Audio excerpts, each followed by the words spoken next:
Urdu point की videos देखने के लिए हमारा चैनल सब्सक्राइब कीजिए और बेल के आइकन पर क्लिक कीजिए ताकि आप हमारी तमाम आने वाली वीडियो से बाखबर रह सकें। मेरा नाम आशिक अली है, ज़िला साहिवाल नाल मेरा तल्लुक है।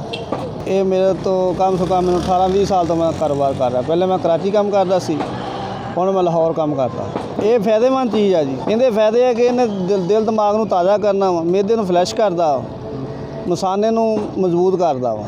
ये कराची ठट्ठा बजीन तो लियाउने असीं ताज़ा माल। हाँ जी, होलसेल का असीं काम करते हैं, थोक के हिसाब नाल भी देने हैं, परचून के हिसाब नाल भी असीं देने। इहदी कीमत है जी 300 रुपए तो ला के ते 250 रुपए तक। छोटा वड्डे साइज़ दो आइटमां साडे कोल। 250 रुपए का दाना जो वड्डा जिहड़ा छोटा 250 का, वड्डा 300 रुपए का। ये ग्रीन है, वो ब्राउन है, वो गिरी और पानी है। ये पानी वाले भी दाने है, पानी मलाई वाले भी साडे कोल ग्रीन दाने है। मलाई इहदे अंदर पहले पानी पीया जाता, उस तो बाद दो टुकड़े करके फिर उन्हें चमच नाल कड्ढी जाते, उन्हें मलाई वाला कहीदा। मलाई के फायदे है कि वो इंसान के दिल दिमाग नूं ताज़ा रखती है, मैदे नूं फ्लैश करती है और ताकतवर देती है। शुगर वास्ते बहुत फायदेमंद चीज़ है।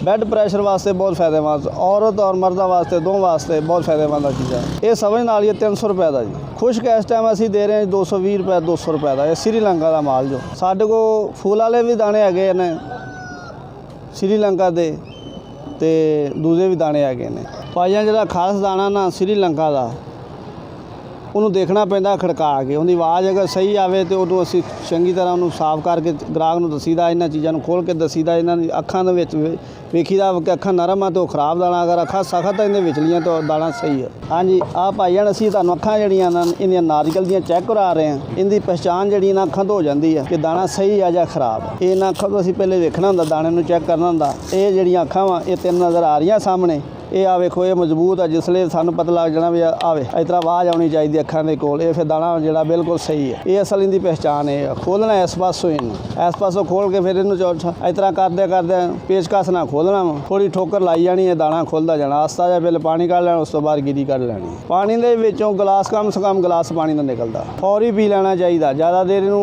रखना भी नहीं चाहिए। रखना चाहो तो छापर तो, अगर छापर च घरों पानी खड़ो उस तो बाद उन्होंने बर्तन च चेंज कर लेना चाहिए। छापर जिन्ना पानी ज़्यादा देर नहीं रखना चाहिए। इनकी पहचान है जी, इत्थों इनकी पहचान करनी पैंदी है इस जगह तो। अगर आ चीज़ जी उत्तों सही आ जी आ चीज़ ली बूंडी इनू वेखना पैंदा कि हरी आ। इनका फिर जो इसनूं कट्टना वा, फिर इनका असीं विचली साइड तो वेखना वा कि इनका रंग जिहड़ा विचली साइड तो सफ़ेद आ रहा वा। अगर कालापन विचों तो खराब है दाना। अगर कालापन नहीं गा वो दाना उत्तों सही है, जो विचों कालापन नहीं नज़र आ रहा वो दाना बिल्कुल सही है। जिहड़ा दाना अंदरों कालापन होएगा वो उनका जायका भी खराब होएगा और पानी भी उनका खराब है। ये अगर ठंडी जगह ते रखा जाए तो 10 तो 15 दिन तक ये खराब नहीं होंगे, उस तो ज़्यादा देर तक ये नहीं चलते। अगर तुसीं फ्रिज रखना वा, ज़्यादा कूलिंग वाले पासे नहीं रखना, दूसरी कूलिंग वाले पासे रखना इनू, क्योंकि इन्हें अंदरला पानी जिहड़ा वा अगर बर्फ़ वाले कारखाने रखांगे तो पानी जम जाएगा अंदर। लिहाजा अगर ज़्यादा गर्मी है तो तां भी इनू तुसीं फ्रिज वाले कारखाने च रखना, दूसरे कारखाने च रखना। अगर सर्दी है तो इनू तुसीं छां दे थले रख लेना, पिया दाना 15 तो 20 दिन तक खराब नहीं होएगा।